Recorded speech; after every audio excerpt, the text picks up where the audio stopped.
All right, welcome to another episode of the MMA Fight Game Podcast. We're actually on special location as we are in Las Vegas for UFC 310 this weekend. Pantoja versus Askura, Gary versus Shavkat Rakhmonov. But next week, which is December 14th, 2024, Rage in the Cage 27. This athlete is on the card of Lang versus Viscomi, Filipazzo versus Hode. And the buzz on the street about him is he is the next big thing. I welcome Santino Tubia, who is 2-0, has fought primarily on the Tim Rankins Cage Wars, and he is venturing out to compete against a veteran OG Dan Baker Herter. Santino, I truly appreciate the time on a Friday afternoon. How are you? Good. How are you? Thank you for having me. I appreciate Good. it. Yeah, absolutely. First and foremost, so we were at the MMA Awards last night, and we got to rock the Fighting Nerds glasses, right? So we got the Fighting Nerd glasses from Kyle Barallo. But anyways, so initially, you were scheduled to fight Mason Lewis in a 135-pound title fight. Obviously, circumstances beyond our control, your control. Mason was not able to take this fight, which is a big fight, but we were able to get you another opponent. And just the reputation on the street about you is anytime, anywhere fighters fight. So you're fighting Dan Baker Herter. So what are your expectations for Saturday night against him? And was there anything like game plan wise that you changed from going from Lewis to Herter at all? Not really. They're both, mostly wrestlers, so same thing, just defend takedowns, try and stay on my feet. But going into the fight, I'm not worried about anything. I just looking for a finish really. Yeah, it was good because obviously you train over at Mohawk Valley MMA. Your coach Duff Holmes is an OG in the sport, like really OG. Started his days back at with Matt Hamill. Now he's got a stable of assassins with you, Rich Lang, who is headlining Rage in the Cage 27 against Tony Viscomi. You also have Kenny Correa. You have Alex Williams, who are all savages. We actually talked to Rich, and he had nothing but positive things to say about you. Before we get into that, what does it mean? What does it do for you? Obviously, working under a guy like Duff Holmes, and then also working with that stable of assassins I just mentioned. Yeah, Duff is, as far as I'm concerned, the best coach in the world, really. I love him. He's a great coach, but he's also he's like family. Same as the whole team. They're all like family, but they are phenomenal fighters, which helps sharpen my skills. So I appreciate all them and yeah.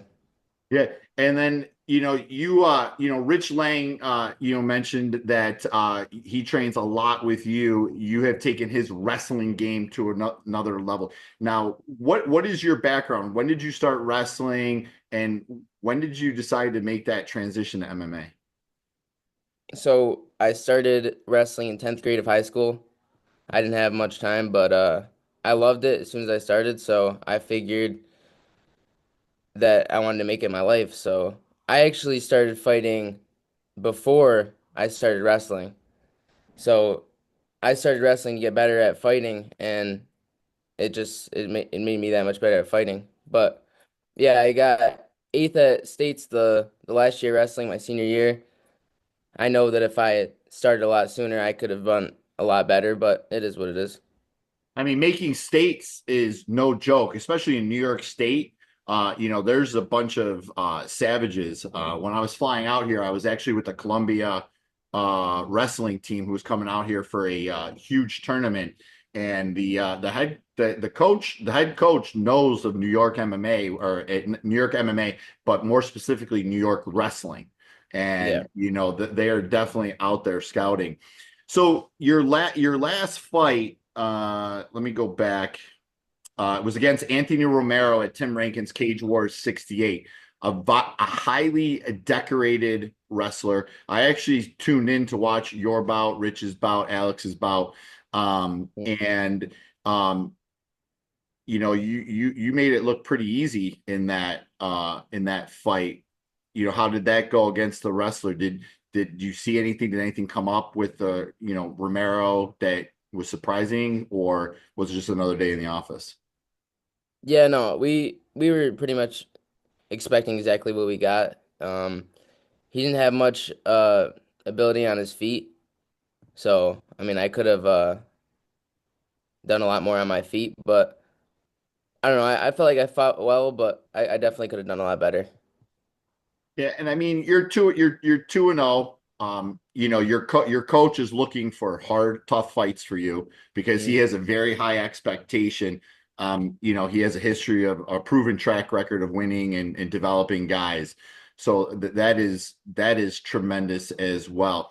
What are your expectations for Saturday night, December 14th at Rage in the Cage 27? Saturday night, uh, I believe that I'm just gonna completely outclass my opponent.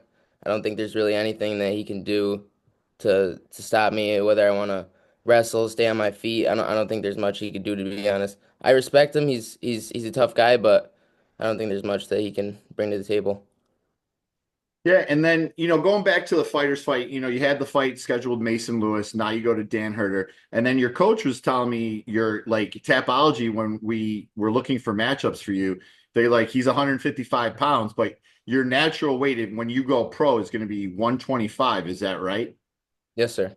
And then you got offered a fight at Cage Wars at, was it 125 or 135, and something happened with the opponent, and then you went to 135 or 145, and then you settled on 155. Does that affect you at all? Um, I mean, that was like on an hour notice. It was kind of on the way up to weigh-ins, and my coach called me and he's like, someone else dropped out. You got an opponent now, so obviously I'm gonna take it. I'm not gonna go through a whole camp and not take a fight. I want to Yeah. fight regardless. That's why I love to do it. But no, not really. I dominated my opponent in the first fight, which was at 160 pounds catch weight. So obviously you feel the difference a little bit. 25 pounds, it's a big difference, but no, not really. How do you mentally prepare for something like that, or you just go in and just it's another fight and just go? Yeah, that's it. Just another fight, really. Yeah. And what does your family think of you being a mixed martial artist now from a wrestling? Did the wrestling kind of groove them into accepting it, or what does mom and dad think? Uh, uh, Uh-oh. My mom loves it. She's a little too crazy about it. Sometimes I could hear her in the stands, but she loves it. My dad loves it. My, my nana's she's a little iffy about it, so I got to go to her house on Sunday after and eat pasta, so I can't have a scratch on my face because she's a little iffy about it. Yeah, well, she's the matriarch of the family, so you got to make sure you keep Nana happy, right? Yeah, for sure. Yeah. And then what would be next after a win Saturday night, December 14th at Rage in the Cage 27 with us at Full Contact Promotions? Anything you guys want to bring to the table for me, I'm happy to fight Mason Lewis. I know he's one of your guys' best fighters. Um, anything you guys want to bring to the table for me, I'm fine. I'm fine with it. My Yeah, I coach mean, accepts any fight. go ahead. I'm sorry. Yeah, I was just talking. My coach accepts any fight. It doesn't matter who it is. He'll accept it. We want to face the best people. Yeah, he definitely has he talks very highly of you. And when he mentioned you, he's like, this is the future. So I'm definitely excited. This card, like, and you're going to hear this on all my interviews. Obviously, I've interviewed you, I've interviewed Rich, I've interviewed Isabella, I've interviewed Carolyn. This card from top to bottom, the talent level, pound for pound, is probably one of the deepest amateur mixed martial arts cards in the country in all of 2024 in the North America. What does that mean to you?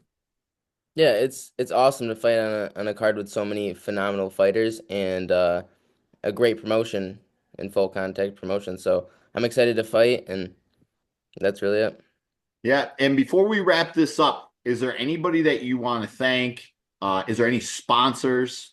Obviously, you get a benefit of selling tickets to the fight card as well. And people can go to your Instagram, message you there. You're very responsive. And stop me if I'm wrong. It's Santino Tubia 8 on Mhm. Instagram. Is that Yep. right? Yep, it is. Yep. So they can DM you. They can get tickets there. Is there any sponsor, anyone you want to thank? I have no sponsors. You're Really just looking, right? yeah, yeah. I got to get started on that for sure. But Yeah. And grow that um, Instagram following. Obviously, from what I heard, obviously come out, see Santino fight, but this is somebody that you might want to align with in the future to grow your brand, help him get his path as well. Definitely come out, see him fight, and if it all works out, then get into business with him and see both things flourish. And then anybody you want to thank at all? really just my family for putting up with my stuff while cutting weight. Um, my coach, uh, my team. That's really it. Yeah. And then what's you said you work for your family business. That's why you could do this interview at this time. What's the family business? We install hoods and fire suppression systems. We do the inspections. So so do you go to college now, or are you a full-time mixed martial artist working in the family business? Yep. I train and work full time with my family. Okay. So how convenient is that for you to have a full-time job that's going to be accommodating for you? Um, Honestly, it's a pain in the butt sometimes. You just get out of work and you're like, no, I gotta go train, but it is what it is. It makes me tougher. I'm not gonna work for anybody else, so I love it. Again, the card is stacked. You're one of the athletes that I'm definitely looking forward to seeing, just based on your coach. Saying that you got a lot of potential. Again, Saturday night next week, next Saturday, December 14th, 2024, at the Holiday Inn in downtown Rochester, Rage in the Cage 27 with Full Contact Promotions, Tubia versus Herter Baker. Santino, I truly appreciate the time on a Friday afternoon. I will see you Friday at the weigh-in. Just sit tight, okay? thank you. Yep. Appreciate Yep. it.